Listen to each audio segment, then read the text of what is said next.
Hi, it's Carolyn. I'm here to help you learn how to bake and decorate amazing cakes, and in this video I'm going to show you how to decorate this Paw Patrol cake using edible images. Like always, my cakes are already baked, filled, iced, and they are in the refrigerator waiting to be decorated. I have tons of videos showing you how I do that process, and I will link all of them below. And also, any of the tools that I use will be linked in the description as well. So let's get started. All right, I printed these edible images out. I do have a video where I show you how I use my edible printer, and I will link that below. But I measured my cake and I made sure that I printed all of these out the correct size. Then I'm just going to remove it from the backing and cut these individually out. So some of these that already have the white backing on them, I want to add a little white border around the entire thing. And you could use a Cricut, but I don't have a Cricut. I just like to do it by hand. But do you see how this background is like checkered? I can't have that on the outline of that image, so I am just cutting this one exactly on the image. So it does take a little bit longer to do that instead of cutting a white background, but I'll show you how we'll make it look all the same. So I'm going to set those aside. I have a piece of non-slip pad under my cutting board so it doesn't slide around, an X-Acto knife with a wet paper towel, a Dresden tool, and a little bit of water. And I have some piping gel as well. And I have Gum-Tex powder, Tylose powder, CMC powder. It's all basically the same thing. This is mixed into my fondant. I only use marshmallow fondant, and you sprinkle a little bit in there, knead it in the fondant, roll it out, let it sit, and it's going to set hard and be so much easier to cut. It's not going to drag. I will link this in the description for you. So I rolled that white fondant out really thin and set that aside. I have some paper towels. I'm flipping the images with the white border upside down on the paper towel and then getting some piping gel on the brush, and I'm making sure I go past the image onto the paper towel to make sure I get piping gel on all of the edges. That way when I flip this over on the fondant and put it down, the edges are going to stick as well. It's very important that you get piping gel all the way to the edges. Now, since these have the white border on it already, I'm just taking my X-Acto knife and cutting this out. And then once I have it cut out, anytime I cut anything out of fondant, I'm going to take my time and use my fingers to smooth my cuts just because the fondant is a little jagged. So look how pretty that looks. I'm going to set that aside. Now I have this one that I couldn't cut a white border around, so again, I'm flipping it upside down on the paper towel, making sure I go all the way past the edges to get the piping gel all along the back, and then sticking that down onto the white fondant. Now, since this doesn't have a white border, we're going to make the white fondant the border, so I'm getting really close, and I'm just cutting an even white border around this entire piece.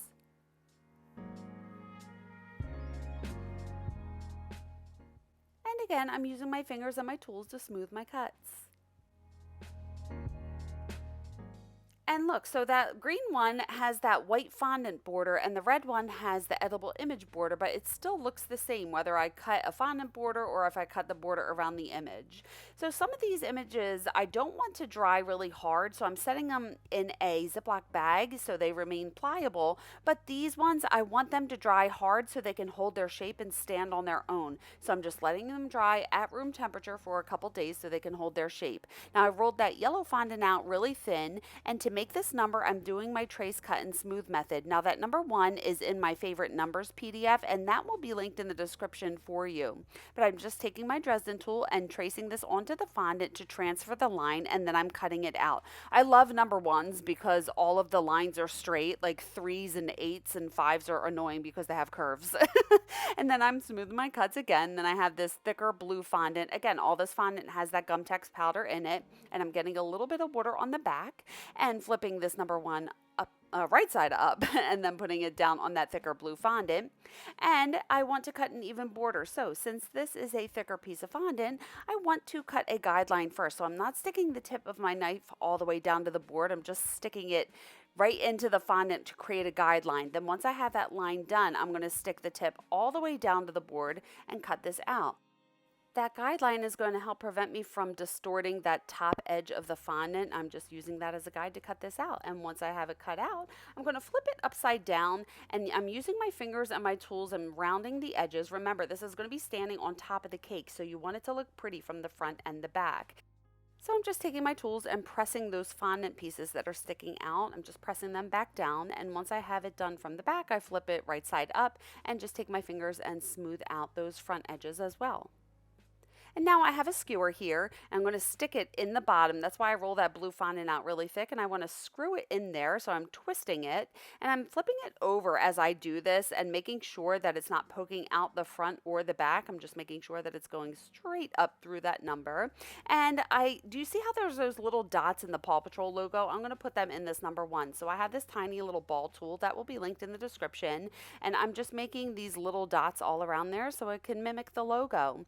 And that looks good. Let's set that aside. Now let's make the name. I rolled that blue fondant out really thin, and don't come at me right now. They don't make these letter cutters anymore, I don't think. These are Jello Jiggler letters, and I probably got them about 20 years ago. If you don't have letter cutters like this, what you can do is print this out. This is called Grow Bold font, and I will link that in the description. And you could do my trace, cut, and smooth method to trace that onto the fondant and cut it out like I did the number 1. However, I'm going to use these cutters. I'm very sorry that I'm using these in a video if they are not available. I will try to find them and link them below. They might still be around, but they are called Jello Jiggler letter cutters. So again, I'm just cutting those out, smoothing my cuts, and then I have that thinner yellow fondant, and I'm getting some water on the back and sticking all of those letters down. And then I'm going to take my little ball tool again and put those little details in all of the letters. And then like I did for the number 1, I'm just getting real close and cutting an even border around all of these and then smoothing my cuts.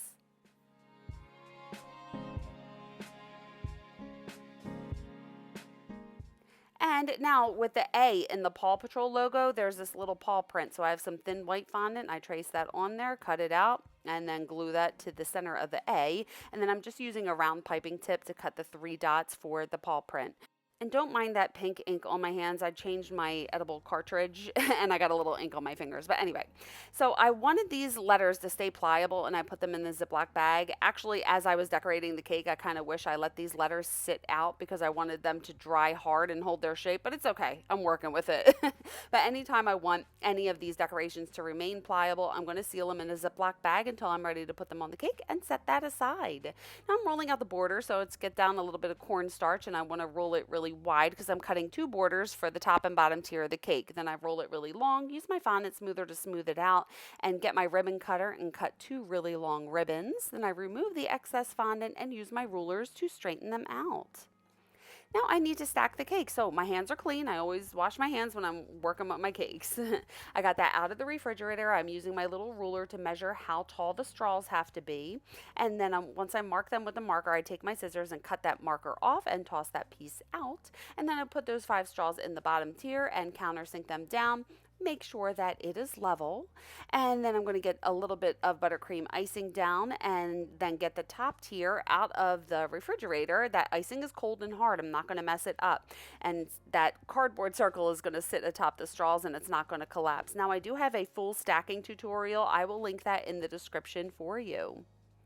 Now I am cleaning the cake board, so I just have a wet paper towel just to remove any excess icing that was sticking to the board. And I have some piping gel. Now I don't use this container. I like the Wilton piping gel, but I always refill that little container that I have. I just like it better because it screws on there. But anyway, I am getting a little bit of piping gel along the bottom of both of the tiers, and then I'm starting in the very back and wrapping one of those ribbons around there, and where it meets in the back, just cut the seam and press it together, and I'm doing that for the upper tier as well. And then I want to take a little palette knife and just press that down just to make sure that it is even on the top and the bottom. And that looks really good. Now I want to cut a bunch of polka dots. So I have some thin fondant rolled out here, and I'm just cutting out polka dots in all of these colors. And after I cut a bunch out, I just take my fingers and smooth the edges and set those aside. And I'm going to make my curly. So I cut a straight line and then a squiggly line down one side, a squiggly line down the other side. So all of them come to a little point at the end. And then I wrap it around the Dresden tool and set it aside. If you know me, you know I have a curly addiction, so I just make them. I love them. I feel like it makes the cakes look so festive.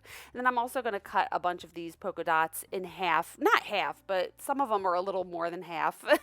And let's just set those aside. I'll show you what I do with them. Now I have some icing. I'm getting all of those decorations out of the bag, and I want to make sure everything is center. So I'm holding that up. I want that facing front, and I'm paying attention to where it's sticking to the cake. I want to get a little bit of icing behind it, and then I'm going to stick that down. When I put that back in the refrigerator, the icing is really going to solidify and it's going to hold it on there really well. And then I want to get these letters on here, so I'm paying attention to where they're touching the cake, get a little bit of icing behind it, and I also use piping gel. I use blue icing where it's going to touch the cake. If it's going to touch the bottom border, I'm going to get a little piping gel underneath it. And then I'm putting the letters behind each other, like I'm not just wrapping them around the cake because that top tier is small and the name is pretty big. So I want you to be able to see the name as you look from the front of the cake. So I'm pulling that A out so that way I could slide the S behind it a little bit. And I'm doing the same thing for the E. So I'm trying to slide that behind the S so it's sticking out from the cake. So I'm getting a little bit of piping gel behind it where that E is going to touch and slide that on. I do the same thing for the C, except I put the C in the front. Now I'm getting a toothpick on either side of the skewer. That way when I put it in the top of the cake, it's not going to twist or turn. So I'm getting a little bit of icing underneath it where it's going to touch the cake. I'm holding Chase up there with him so I can see where I need to put the number 1. It's kind of set it over to the left. And then I take a dry paintbrush and remove any icing that's sticking out from underneath. Now I want to hold him up. I think he's going to be better in the back because if he was in the front, he would have blocked some of the numbers. So I'm getting some icing behind his paw where he's touching the number 1, and I sunk his other paw down into the top tier. And I got some piping gel behind that other section, and I'm using a dry paintbrush to remove any excess icing. Now I want to set these dogs up before I glue them to the cake just to see where I'm putting them. And I'm sorry, I'm slightly out of frame with this. So I'm getting a little bit of icing behind these and a little bit of piping gel. I use icing and piping gel and sticking this down to the cake. So I'm pressing him down and then I'm paying attention to where he's touching the cake and just getting icing behind those parts that are touching the cake. And I'm going to press him back down as well. And then the same thing with this yellow guy. I'm just getting a little bit of piping gel down behind him and sticking him to the red one. So I'm just doing this for all of those characters.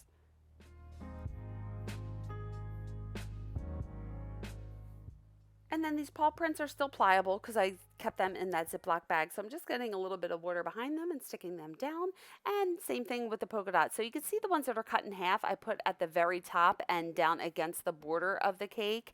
And then sometimes I leave some whole ones and some half ones. And I try to not have the same color touching. So I try to distribute the color evenly. And then I'm going to get a little bit of piping gel underneath all of these little curlies and set them down as well.